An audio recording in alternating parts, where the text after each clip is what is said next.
for Thursday, June 25th, 2020. This is the Pro and Con Show, and I'm Michael James Otto, and I'm your host, of course. Thank you for watching the show, as always. Thank you. Thanks for joining the show. So purpose of the show is encouraging us all to be better citizens, to think about that. Okay? How can we be better citizens? Well, it seems apparent that we are not doing well enough listening to each other. We're not doing well enough trying to ferret out the truth, which is the factual truth, which is the simple who, what, where, and when. And so we're listening to a lot of talk and a lot of bias and a lot of prognostication and forecasts and opinion. It just, that's what we are listening to. And we're allowing people to label that stuff as news. So cable news network, Fox News, Breitbart News. No, no. Okay. News is just the simple factual truth, the who, the what, the where, and the when, and all that other stuff that occupies countless thousands of hours per week of information that can come at you is, a bunch of stuff. It's a bunch of talk. It's a bunch of non-factual, non-news, whatever you want to call it, opinion pieces or whatever, entertainment. It's not news, okay? And we all, and hence, any issue that we're looking at, there's significant pros and cons to them. Doesn't mean that we can't figure it out. It just means that it's true. Pro and con, good and bad, for and against, they exist, it's true. And we, all of us, have to sit and say, okay, what are the pros and the cons? Truly, what are they? Let's write them down, pro and con, good and bad, for and against, and then given the whole picture, what makes sense? How do we go forward together? Because this country, hey, we're all together in this. Okay, the laws apply to one and all. All right, so today's show is called Forecast. So, disclosure, warning lights, if I had warning lights, if I had some kind of strobe lights or something. Okay, warning light, warning light, warning light, warning light. I normally just talk about facts, right? And I talk about and emphasize the facts and stuff like that. Today, I'm going to venture out and I'm going to do a forecast. I'm going to talk about, I'm going to try to be a little mini Nostradamus here. I'm going to try to forecast some stuff, and specifically involving the coronavirus and what it's going to mean to the next couple of years in our lives. Okay, so here's so where are we? So the facts, the who, the what, the where, and the when. So it's getting toward the end of June, and the coronavirus, the United States is one of the countries that has one of the most cases per capita around the world, one of the highest rates of death around the world, even though we have some of the best medical systems in the world. And the reality is that we haven't had a national coordinated effort to try to do something here. We've had some recommendations from some medical experts, but that's been confounded by the leadership, either at the pinnacle office of president or in leadership in our legislative branches. And then, so what we've ended up with is this confused, late reacting, confounded reaction. And the one thing that we could do, so there's three things you can do to fix a pandemic, to basically make it go away. So one is you find treatments that basically make it like the common cold. So, you got the coronavirus today. Yeah, I got to blow my nose. no big deal, right? So you have to find treatments that basically take away the threat of mortality, which is the big problem with coronavirus, a significant fraction, and so far it keeps working out to be around 3 to 5%. I keep seeing and hearing that someday that number is going to be a lot less than that, but as the numbers keep growing and we do more and more testing, and the number of people involved and that are confirmed to have been infected with this continues to grow, it still keeps to being around this 3 to 5%.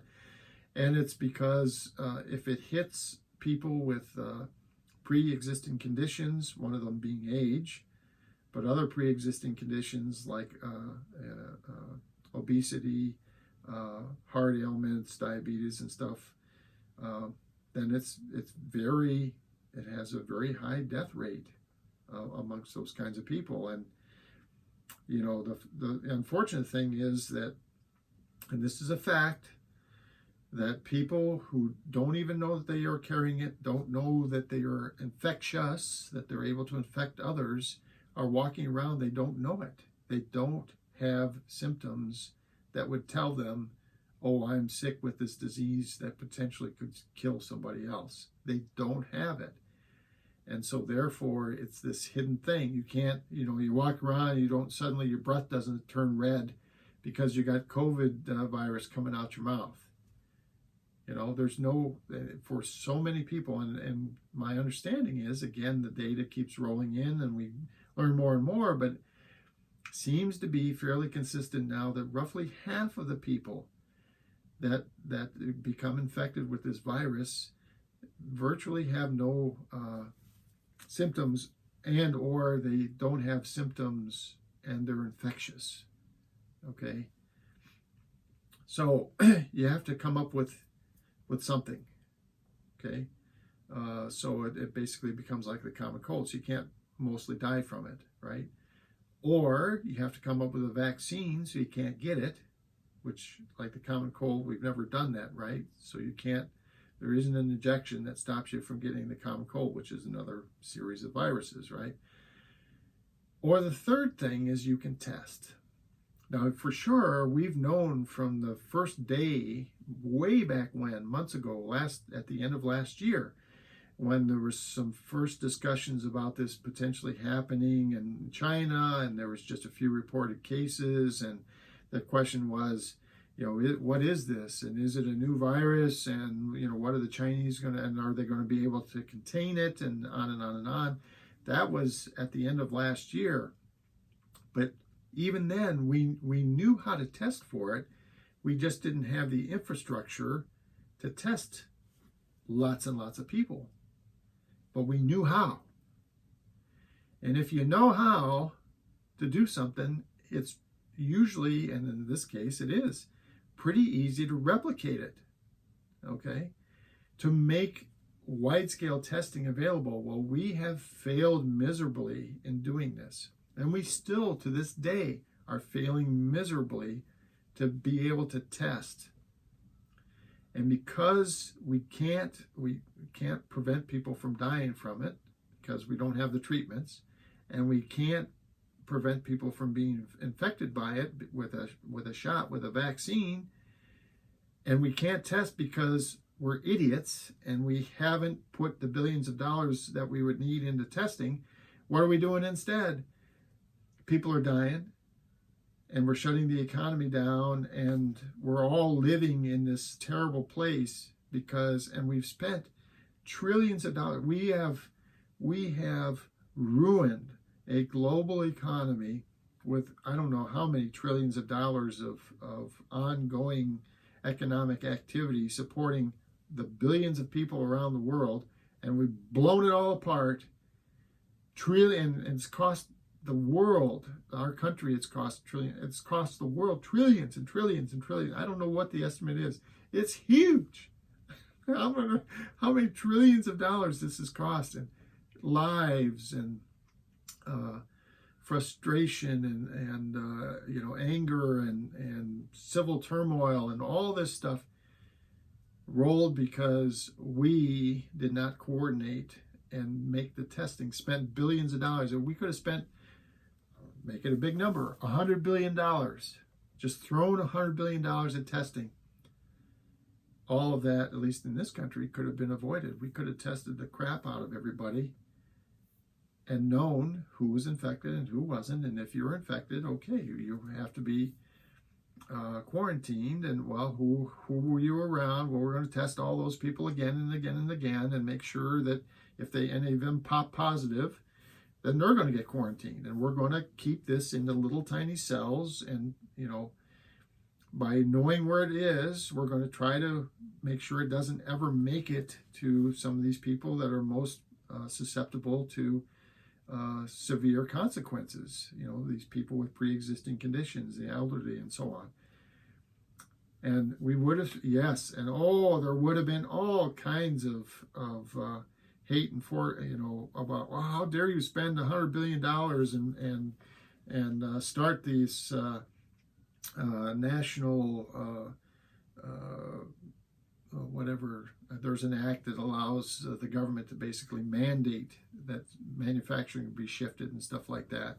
How do you declare a national emergency? You spend this, but all of this other hate and discontent would have been avoided with that activity. And of course, we have failed to do that because our leadership is abysmal. So what's the forecast? Well, there's no one talking about spending $100 billion on testing anytime soon. And we know that the vaccine or the cures or the treatments for this are months and months and months in coming. So the forecast is this. Well, number one, if we want to be responsible, our fiduciary responsibility to each other, we better start wearing masks, and we better wear them all the time, pretty much all the time. And especially if you're out in public, and we better be keeping distances from each other, and we better be washing our hands a lot. These three simple things, which we can afford to do, and we can all do, we just have to be responsible to each other to do them. We're going to have to do that. And what does that mean to the economy? Well, the economy is going to improve over the absolute shutdown, but it's going to be not great. And there's going to be a lot of places, a lot of businesses that are going to shut their doors. And there's going to be a lot of employees that are going to be unemployed. And it's going to stay that way for a while. So here of late, so let me talk about the stock market for a bit here. So the stock market has various components in it, and a big component of it is speculation, because there's a lot of people that put money into the stock market, and they don't really care whether they care, but it's not going to hurt them if they lose it. So they look at the stock market like it's a roulette wheel or a game of blackjack or poker. It's a place where you throw some money in, and you're speculating, you're gambling. Can I get some money out? And what's happening is, they're speculating, and because of the way that all the electronic systems and the way you can trade now for free and stuff like that, there's really no cost to speculating, other than if you stay in something too long, then you might start losing money. So people are buying and selling stuff. People who have extra money are buying and selling stuff, and it's driving the stock prices higher with absolutely nothing, no basis at all on how the businesses are doing, because they're just speculating. And the businesses themselves are bombing, and they can be justified because we're going to have a so-called fast recovery. Well, fast recovery is not happening. Okay, again, another forecast for me: fast recovery is not happening. Why? Because we're still not spending $100 billion on testing, and until we do, we're never going to recover. So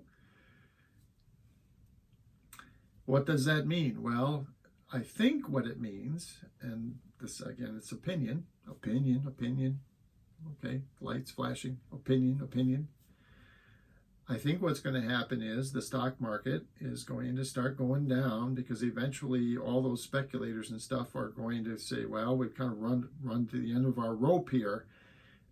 Clearly, businesses are not going to come back anytime soon. And, well, I probably shouldn't invest in a company's stock when they're bankrupt, or their sales have gone down by 80%, or their profitability has fallen through the floor. So what's going to happen is reality is going to inject itself into this thing, and it's going to come down. I believe, the S&P 500, for example, that index, and the Dow, they're going to come down. How much, it's hard to know, because there are winds underneath their wings. All of the trillions of dollars that are being thrown at the economy by the government, these subsidies and stimulus, well, they'll kind of hold it up. And why are they doing that? Well, because a bunch of rich people in government are helping their rich buddies who are, it's like 50% of Americans, and it's typically the people who have the lowest incomes, don't have stock. Okay, they don't benefit when the stock market improves, but yet the government on the whole is spending trillions of dollars to keep the stock market up. Well, because it hopefully benefits Mr. Trump, because he's a rich person, and the economy's good if the stock market's good. Okay, but so it's only helping a small percentage of the people, and it's going to work some, but how much? I can't predict, and no one else can. But I think the stock market you're going to see it's going to start going down and down and down, and then how far it goes depends on speculation and how much stimulus, and then eventually, do we find a vaccine? Do we find significant treatments that prevent the morbidity rate of this? If we find those, or if we spend $100 billion on testing, if we do any of those things, then we can turn it around. And what you'll see then is, oh my God, the stock market will take off. And that's where that speculation thing comes in. How far is it going to go down before people go, well, I can get in and I can throw some money in here, and it can't really go too much lower. And I want to be in when this FOMO, it's called, the fear of missing out.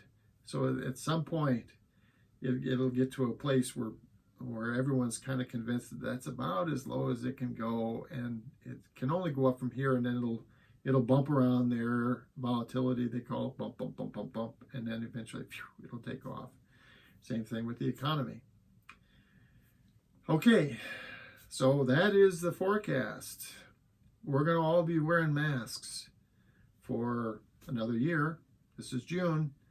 Guarantee you, next June we'll still be wearing masks. If we're being responsible to each other, we should be wearing masks. We're going to be staying apart still, washing our hands a lot still talking about the economy and how bad it is, and unemployment. All those things are going to keep going on. And the real question is, where will the stock market be? Okay, there will be a lot of business that will have gone out of business. The unemployment rate will be really bad. All those things will be true. The question is, where will the stock market be? How much of the stimulus offered by these rich people in government to other rich people, how much will that have played into the stock market price? Will it have recovered considerably by then? Can't predict. All right, so for the Pro and Con Show, I am Michael James Ott, your host. Again, thanks for watching the show. And until the next show, bye for now.